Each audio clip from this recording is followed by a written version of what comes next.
Vastu expert. दोस्तों, हर बार हम एक नया विषय लेकर उपस्थित होते हैं। आज भी एक ऐसा विषय लेकर मैं आई हूँ कि जिसको लेकर के आमतौर पर लोगों के बीच में बहुत ज़्यादा कंफ्यूजन है। वास्तु और एस्ट्रोलॉजी। वास्तु और एस्ट्रोलॉजी का आपस में क्या संबंध है, दोनों को यूज करना क्यों जरूरी है। अक्सर जब भी मेरे पास कोई क्लाइंट वास्तु के लिए आता है तो मैं हमेशा खाली सीधा वास्तु चेक करने नहीं जाती, उसका कुंडली भी जरूर देखती हूँ। क्योंकि जब हमें किसी का ये पता लगता है कि उसका मंगल में प्रॉब्लम है या गुरु में प्रॉब्लम है या उसका सूर्य अच्छा है, राहु खराब है, तो कहीं ना कहीं वो उसके वास्तु को भी रिप्रेजेंट कर रहा होता है। दोनों का आपस में बहुत गहरा संबंध है। अब लोगों के बीच में एक सवाल ये भी उठता है कि अरे, हम तो इतने साल से इस घर में रह रहे थे, अभी तक तो कोई प्रॉब्लम हुआ नहीं, अभी ये प्रॉब्लम क्यों हुआ। कुछ लोगों का ये मानना है कि हम वास्तु के हिसाब से सब कुछ कर चुके हैं लेकिन रिजल्ट नहीं आता। कुछ लोग ये बोलते हैं कि हम 15 साल से इस घर में रह रहे थे, सारे वास्तु के प्रॉब्लम थे, तब तो कुछ हुआ नहीं, अब क्यों हो रहा है। उसके पीछे एक रीजन है कि जब भी हम किसी के यहाँ वास्तु करने जाते हैं तो ये चेक करना बहुत जरूरी है कि जब उसने अपने घर में प्रवेश किया, जब उसने उस घर को खरीदा और जब उसमें रहने गया, उस वक्त उसकी कुंडली में कौन सी दशा महादशा चल रही थी, ये जानना बहुत जरूरी है। उसका एक छोटा सा एग्जाम्पल मैं आपको देना चाहती हूँ तो उससे आप समझ पाएंगे। मान लीजिए किसी इंसान की कुंडली में गुरु की महादशा चल रही है और वो वास्तु से इफेक्टेड घर में प्रवेश करता है, तो वास्तु का प्रभाव उसके ऊपर उतना नहीं पड़ेगा, तो नेगेटिव जो चीजें हैं उसका प्रभाव उसके ऊपर इतना नहीं पड़ेगा क्योंकि उसकी गुरु की महादशा चल रही है। अब दूसरा सवाल ये भी उठता है कि उसकी गुरु की महादशा कब से चल रही है। गुरु की महादशा 16 साल की होती है। अगर वो 6 साल से शुरू हुई है तो 10 साल के बाद जैसे ही वो 10 साल खत्म होंगे उसके साथ वास्तु से रिलेटेड प्रॉब्लम्स स्टार्ट हो जाएंगे और उसके दिमाग में ये सवाल आएगा कि इसी घर में रहते हुए 10 साल तक मेरे साथ कुछ नहीं हुआ, तो अभी क्यों वास्तु कुछ नहीं है, वास्तु बकवास है। वास्तु बकवास नहीं है, उसका अपना एक साइंटिफिक वे है और एस्ट्रोलॉजी के साथ उसका बहुत गहरा संबंध है।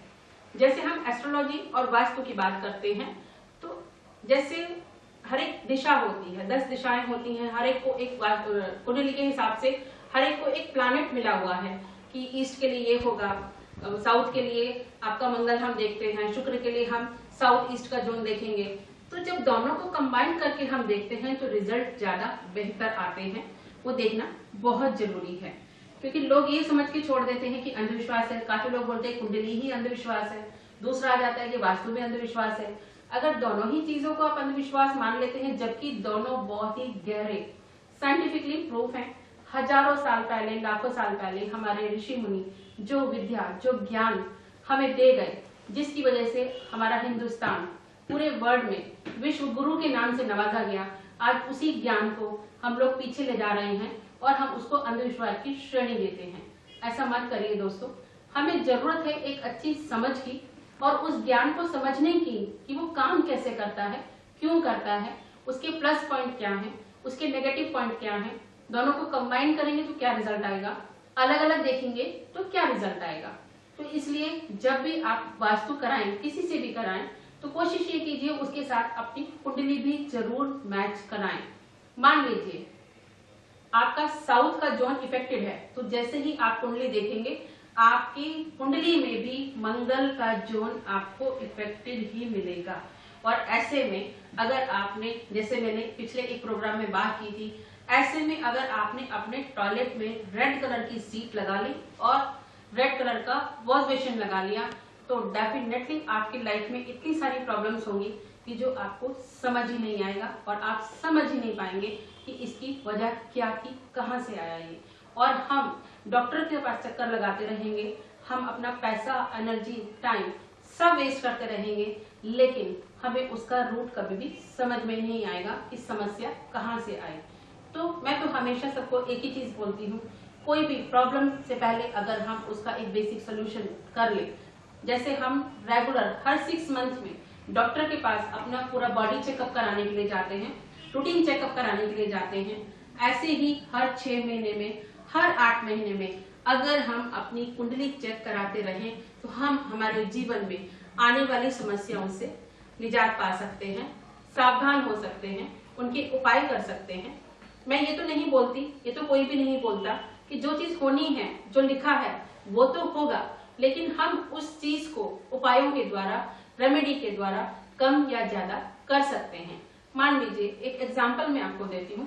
किसी का ये है कि उसका जो जोन है, एस्पेक्ट्स है, वो इफेक्टेड है वास्तु के हिसाब से भी, और कुंडली में भी प्रॉब्लम है कि ऐसा होना है। लेकिन जब आप उस एरिया को हील करते हैं और आप उपाय करते हैं, ठीक है, वो एक्सीडेंट हुआ, हो सकता है कि वो मेजर होना था, लेकिन एक छोटी सी घटना पे ही घट के रह गया।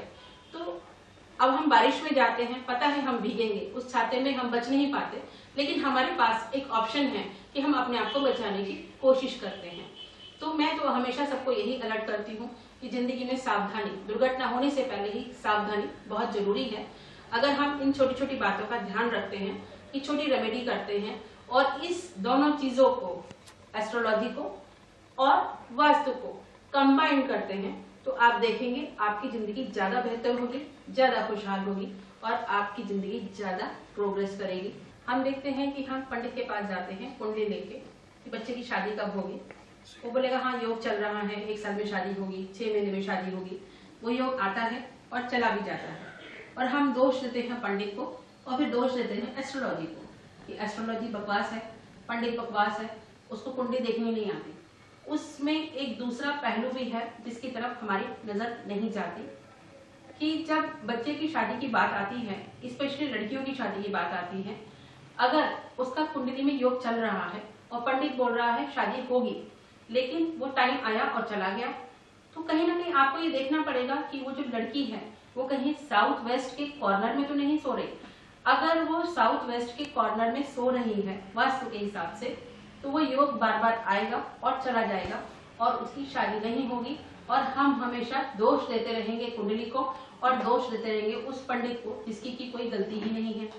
उसका एक ये दूसरा पहलू है कि दो चीजों को कंबाइन करके देखने का ये सबसे बड़ा बेनिफिट है कि हम, कई बार होता है समस्या कहीं और से आ रही है और हम देख कहीं और रहे हैं, तो इसलिए जब जब हम एस्ट्रोलॉजी को और वास्तु को कंबाइन करके देखते हैं तो हमें ज्यादा बेहतरीन रिजल्ट मिलते हैं, ज्यादा खूबसूरत रिजल्ट मिलते हैं और बहुत जल्दी रिजल्ट मिलते हैं। और जो भी उपाय हम करते हैं वास्तु के हिसाब से भी और एस्ट्रोलॉजी के हिसाब से भी, तो वो सोने पे सुहागे का काम करते हैं कि कैसे तुरंत हमारी समस्या का समाधान हमको मिल गया। तो दोस्तों, आपने देखा कि चीजें कितनी छोटी होती हैं और जो हमारा ज्ञान है, जो हमारा सबसे गहरा ज्ञान है एस्ट्रोलॉजी, वास्तु, पूरे वर्ल्ड में फेमस है इंडियन एस्ट्रोलॉजी और इंडियन वास्तु, तो कैसे हम उससे अपनी समस्याओं से छुटकारा पा सकते हैं। लेकिन बस जरूरत है छोटी छोटी चीजों पे ध्यान देने की, छोटी छोटी बातों पे ध्यान देने की। तो दोस्तों, आज यहीं पे मैं ये एपिसोड समाप्त कर रही हूँ, इस उम्मीद के साथ, इस कामना के साथ कि आपको ये समझ आया होगा कि एस्ट्रोलॉजी और वास्तु को कंबाइन करके देखना क्यों जरूरी है। हम अगले प्रोग्राम में आपसे फिर मिलेंगे नए विषय के साथ, नई समस्या के साथ और उसके खूबसूरत से सॉल्यूशन के साथ। तब तक के लिए मुझे आज्ञा दीजिए। नमस्कार।